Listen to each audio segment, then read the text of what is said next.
Malam teman-teman. Hari ini hari Rabu, tanggal 4 Februari 2026. Di kesempatan ini teman-teman, saya ingin menjelaskan mengenai satu topik, di mana topik ini kita bisa dibilang mungkin kita hampir tiap hari menyaksikannya, baik itu cerita dari teman-teman sekitar, tetangga, ataupun cerita dari internet, atau mungkin sekarang ini kalau kita pergi ke bioskop, terutama film Indonesia, banyak banget tuh film yang ditayangkan yang horor, yang bersangkut paut dengan mistis, ataupun yang bersangkut paut dengan hal iblis, setan, ada istilah lain dajjal, etc. dan lain-lain. Tentu pertanyaannya adalah bagaimana sebenarnya iblis ini, gitu ya? Apakah iblis ini diciptakan? Apakah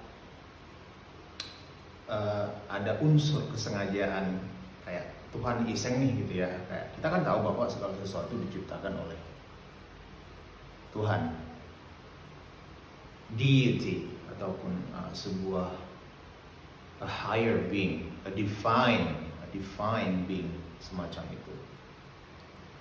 Apapun kepercayaan teman-teman, saya pikir bahwa segala sesuatu yang ada di dunia ini adalah ciptaan Tuhan. Terlepas, maksud saya terkecuali teman-teman tidak mempunyai kepercayaan, atau anggaplah lebih kepercayaan yang namanya dengan ilmiah atau sains. Jadi balik ke pertanyaan yang tadi, apakah iblis itu diciptakan? Nah, jadi ini yang mau kita bahas, dan ini akan cukup panjang. Jadi reels ataupun short video ini tentu tidak bisa 3 menit.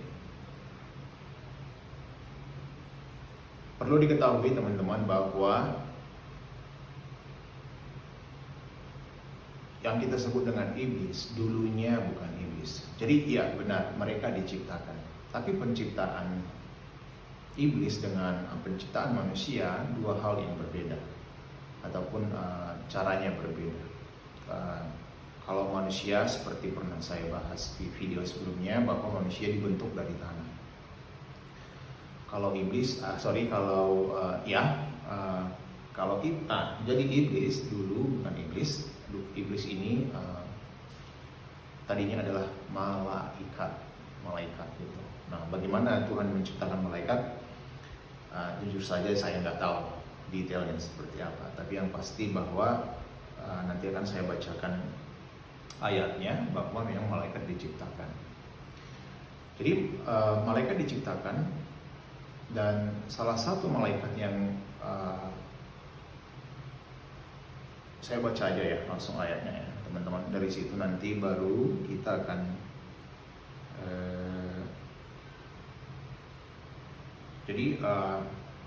cerita ataupun background mengenai iblis ini, yang namanya adalah Lucifer. Terdapat di Yehezkiel, kitab Yehezkiel. Kitab Yehezkiel adalah kitab dari Perjanjian Lama. Bagi teman-teman yang tidak familiar dengan Perjanjian Lama, Perjanjian Baru, di Alkitab itu ada sebuah covenant, sebuah perjanjian, covenant, perjanjian, ada kata lain selain perjanjian, itu ada dua, itu Perjanjian Lama. Di Yehezkiel 28 kita bisa temukan ayat dimulai di 13 ya. Engkau di taman Eden, yaitu taman Allah Tuhan,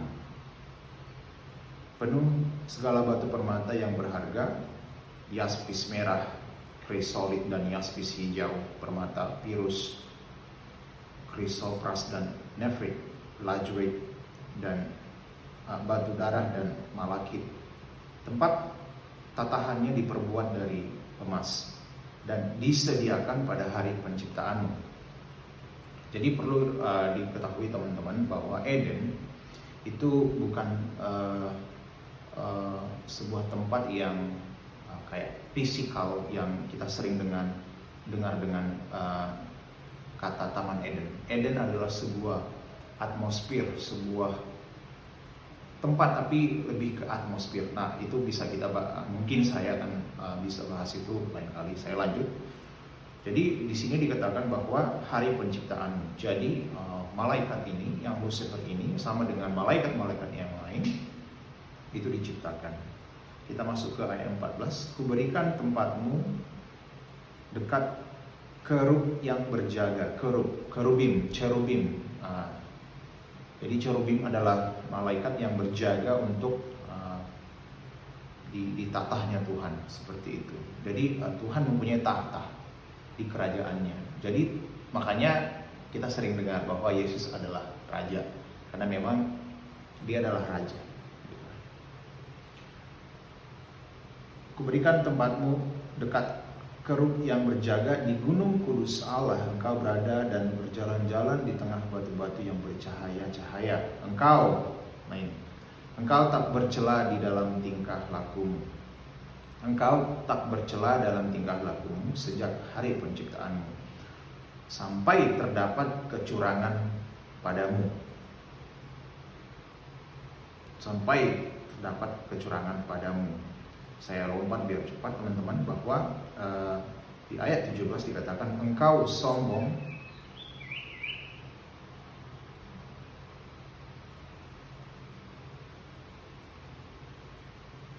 sayang, abang lagi buat video, bentar ya. Adik mau keluar boleh ya? Kemana? Dia dari depan. Oh ya, alright, no worries.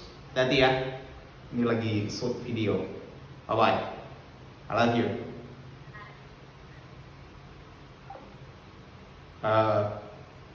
Ayat 17 teman-teman. Engkau sombong karena kecantikanmu. Engkau sombong karena kecantikanmu. Jadi cantik adalah sebuah hiasan, artinya dia sempurna. Jadi di sini dijelaskan bahwa terdapat kesombongan di hati ciptaan ini, yaitu malaikat ini. Nah, terus saya sambung karena ada sedikit lagi. Hikmatmu kau musnahkan demi semarakmu, ke bumi kau kulempar, kata Tuhan. Jadi sebenarnya ada ayat pendukung di sini dari kitab Yesaya yang hanya saja saya jelaskan aja secara verbal seperti ini. Jadi terdapat kesombongan di dalam hati Lucifer yang mana dia ingin merasa bahwa dia sempurna, ya kan? Sampai di kitab Yesaya dikatakan bahwa dia ingin menduduki posisinya Tuhan. Gitu.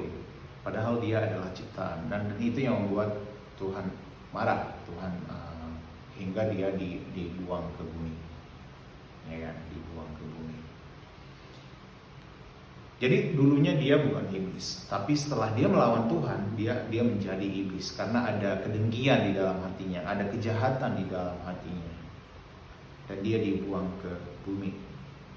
Begitu teman-teman. Jadi tentu supaya jelas bahwa malaikat itu diciptakan dan iblis itu tadinya adalah malaikat.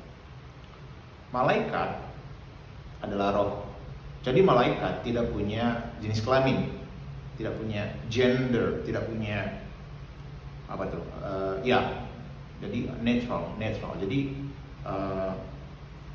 malaikat itu mempunyai fisik badan seperti kita, tapi tidak seperti badan yang kita punya ini gitu. Jadi mereka tidak dibentuk dari tanah. Jadi basically mereka adalah spirit, adalah roh. Nah, roh seperti yang pernah saya sampaikan teman-teman, bahwa roh itu adalah abadi, ya. Abadi, roh itu adalah kekal. Nah, dikatakan ketika mereka dibuang ke bumi, jadi malaikat itu dibuang atau dilempar ataupun diusir dari kerajaan Tuhan, dibuang ke bumi. Ini perlu teman-teman penting karena ada beberapa beberapa kepercayaan yang bagi saya no big deal, nggak masalah, setiap orang berhak mempunyai kepercayaannya. Tetapi yang dibuang ke bumi itu bukan manusia, itu bukan Adam. Yang dibuang ke bumi itu iblis, itu Lucifer, itu malaikat yang memberontak melawan Tuhan. Manusia ditempatkan di bumi, dua hal berbeda. Nah, jadi ketika malaikat dibuang, bahkan ada satu ayat yang mendukung lagi mengenai ini, bahwa dikatakan di Kejadian 1, saya bacakan di ayat yang kedua, bumi belum berbentuk dan kosong, gelap gulita menutupi samudra raya. Nah, di sini diyakini bahwa sebelum Tuhan menciptakan hari pertama, bahwa bumi ini sudah diselimuti oleh kegelapan, yang mana tadi ketika malaikat ini dibuang ke bumi. Tentu malaikat ini mempunyai, jadi akhirnya lebih panjang lagi penjelasan ini. Jadi Lucifer mempunyai satu fungsi di kerajaan Tuhan untuk memimpin pujian, ya, dan bisa dibilang dia punya posisi tertentu. Jadi cherubim itu jenis malaikat yang tidak sama dengan malaikat-malaikat yang pada umumnya. Jadi setidaknya ada 3 malaikat yang mempunyai pengaruh di kerajaan Tuhan. Ini bukan fiktif ya teman, ini bukan fiksi ya teman-teman. This is real. Jadi yang pertama itu tadi, yang kedua adalah Gabriel, yang ketiga adalah Michael. Nah, jadi Lucifer ini mempunyai pengikut. Jadi ketika dia memberontak melawan Tuhan, dia membawa pengikutnya. Istilah kalau di kita tuh, dia ingin mengkudeta kerajaan Tuhan. Dan akhirnya kan Tuhan bahkan tidak perlu turun tangan ketika mereka ingin menduduki posisi Tuhan.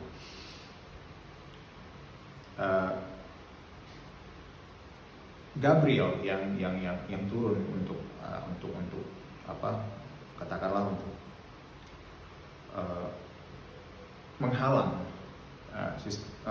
sistem kudeta itu.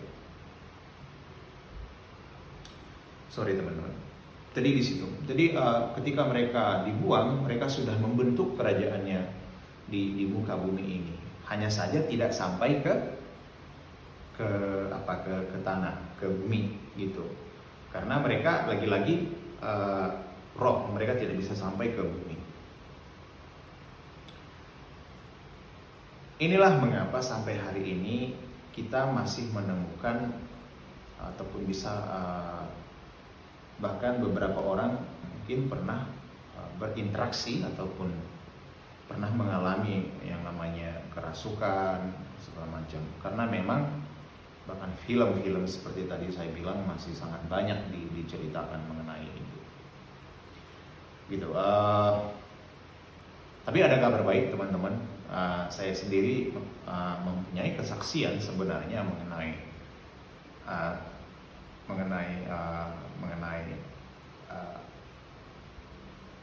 hal yang beginian, yaitu yang pernah katakanlah berpapasan ataupun pernah mengalami. Jadi ceritanya waktu itu saya pernah mendoakan orang yang kerasukan, ya sederhananya seperti itu. Dan notabene orang yang kerasukan ini mempunyai kepercayaan berbeda dengan saya. Tapi waktu itu mereka desperate, putus asa. Jadi ketika saya menawarkan diri, saya bilang, teman-teman, saya bukan orang hebat, saya bukan orang Superman, saya bilang begitu, tapi saya percaya bahwa Yesus bisa menyembuhkan teman-teman kalian ini, teman kalian ini. Dan saya ingat betul ketika saya menyebut nama Yesus ada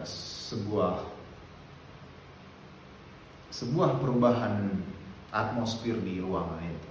Dan singkat cerita dia sudah sadar diri dan akhirnya saya pulang.